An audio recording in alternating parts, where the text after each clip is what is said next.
tip of Canada to the lower tip of Peru, and every country in between, from Ecuador, and Bolivia, and Venezuela, and Mexico, and Canada, and the United States. And I want to acknowledge one person, because without this person, and I want to do it not only in your presence, but also in their presence. There's one person here, without whom this could never have happened. And this is Hilda Ochoa. Hilda is the mother.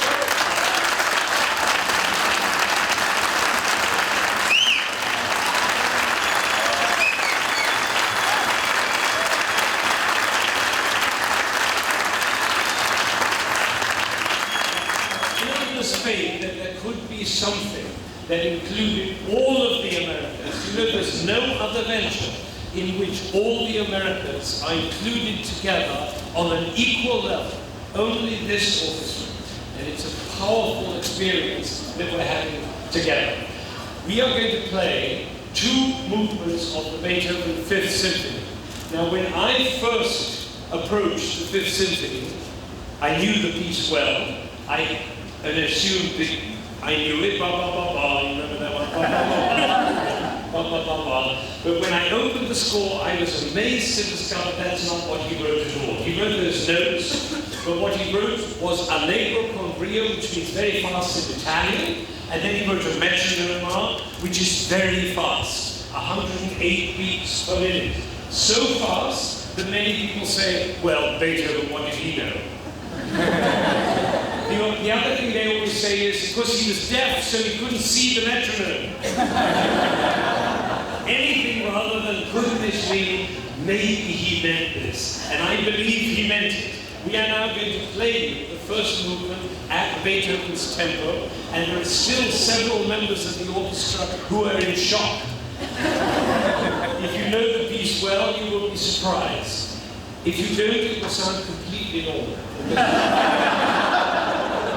What Beethoven was doing was shaking his fist at the world. The world has tamed his music.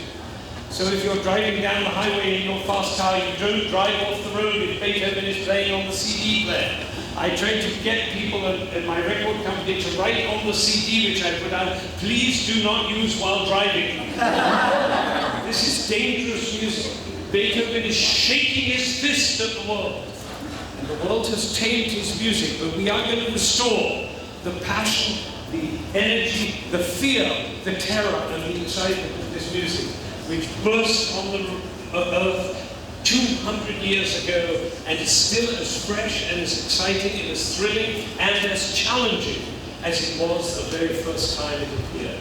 So here is the Beethoven Fifth Symphony as it should be played.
Beethoven suffered extraordinarily. It's hard to get how much Beethoven suffered. He was deaf. He was a musician who was deaf. Imagine that. He was cut off from the world. He couldn't have relationships. He was closed up in his own world. And all the suffering and the anguish and the passion and the fear and the tenderness and the longing, all of that is in that music. But it always gets resolved in Beethoven. Always. That's what he's taught us, that however much we suffer, however deep the anguish, there is always a journey to triumph. That's what Beethoven has taught us. And he's taught all of these musicians that that's the case. And we're now going to play the last movement, where the triumph comes full fruition. But actually, before we do, I want to show you one thing. Before, we have a fantastic double bass section.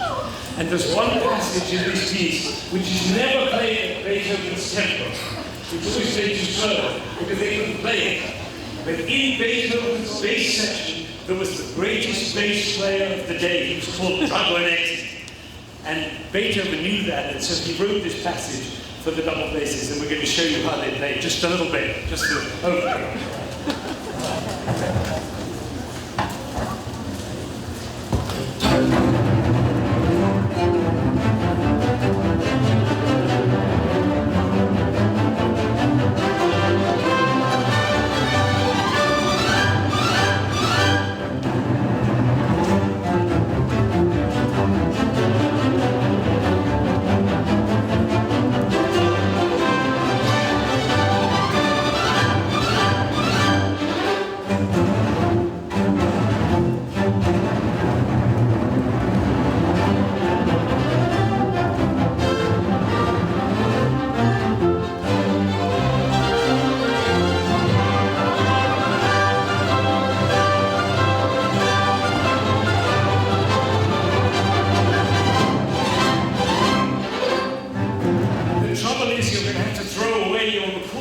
the Beethoven Fifth Symphony.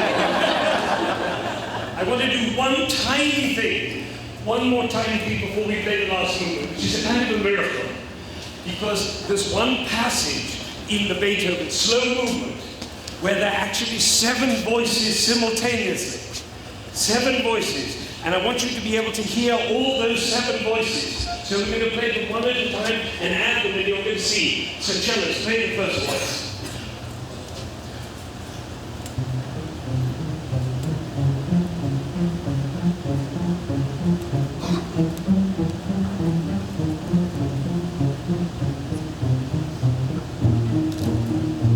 Please put up your hand if you didn't hear that. Great, so we don't have any deaf people. Yeah, that's great. Okay, now, we're going to add another voice. This is the second voice. Listen, please. 2 voices, cellos and the violas. Listen. 1, 2.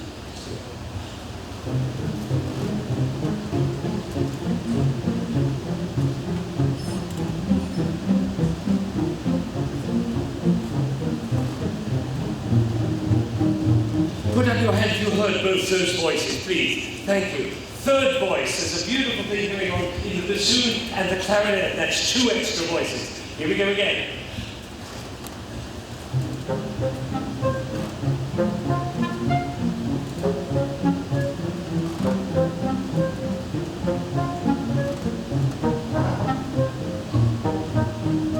Put up your hand if you heard 4 voices. There we go. And now we're going to add a 5th voice, a very unlikely place, double basses. Here we go.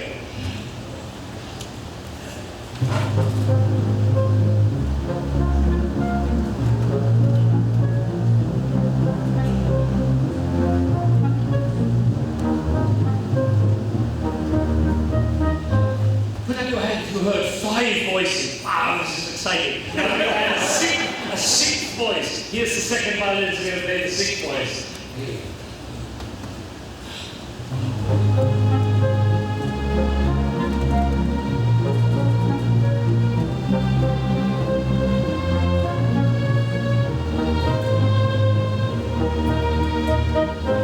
Second violinist, you have to be careful not to play too much, because if you do, it will drown out these people. So be sure, let's hear it one more time.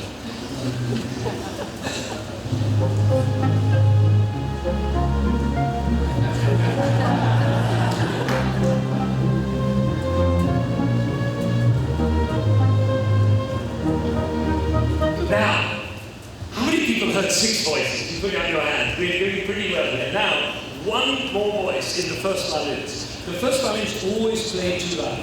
They're like the people in the office who are always a little louder than everybody else. So, don't play too loud. You can add 1 bar. Just remember, we can add 1 bar. You remember that bar?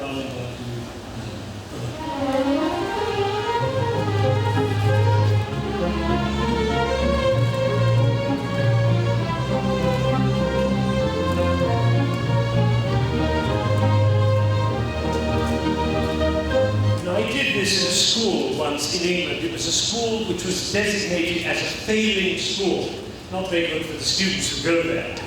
Where do you go to school? I go to a failing school. Anyway, I did this with them, 1,500 of them. And when I finished, I asked how many could hear 7 voices, and 1,200 hands went up.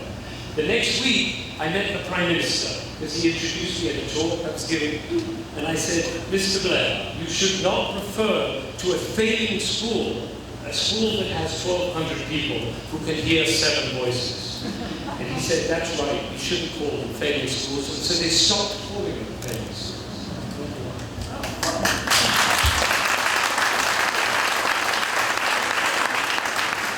There is no such thing as a failing school. There isn't even such a thing as a bad person. You know, just last week I gave a talk in a prison, in a maximum security prison with 150 prisoners. And I told them there are no bad people, there's bad behavior, but there's no bad people. And at the end of the afternoon, we sang all together the Beethoven's Ninth Symphony in German, 150 prisoners. And when we got to the word alle Menschen werden Brüder, all human beings are as brothers, they sang their hearts out. So Beethoven has taught us that all mankind is brothers. There is always a path way to joy, to triumph, however deep the suffering. And so we are going to play the last movement of the Fifth Symphony, but we're going to precede it with a very short introduction, very soft, very magical, very mysterious, and then when it bursts out, it's like sunlight coming after a dark storm. And for the first time, Beethoven introduces into the symphony 3 trombones. Stand up, please.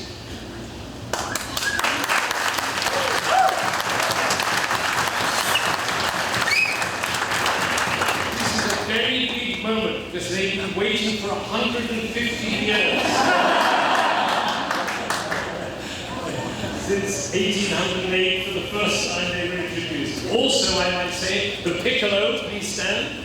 The piccolo, tiny little instrument. You should certainly hear, and the contra bassoon, which you might not hear. First time.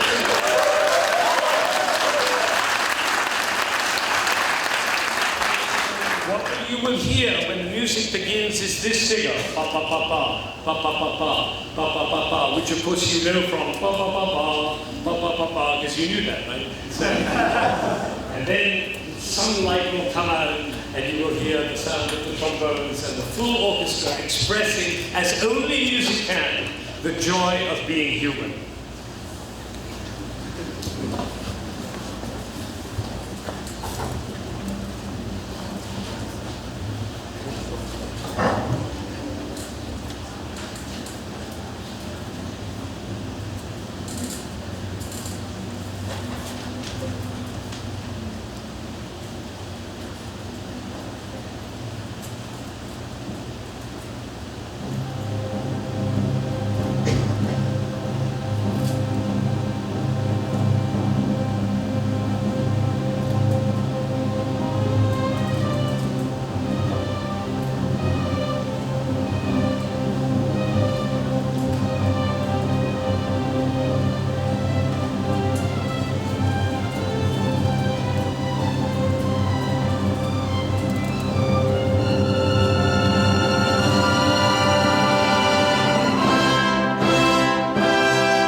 don't measure success by how much wealth we have.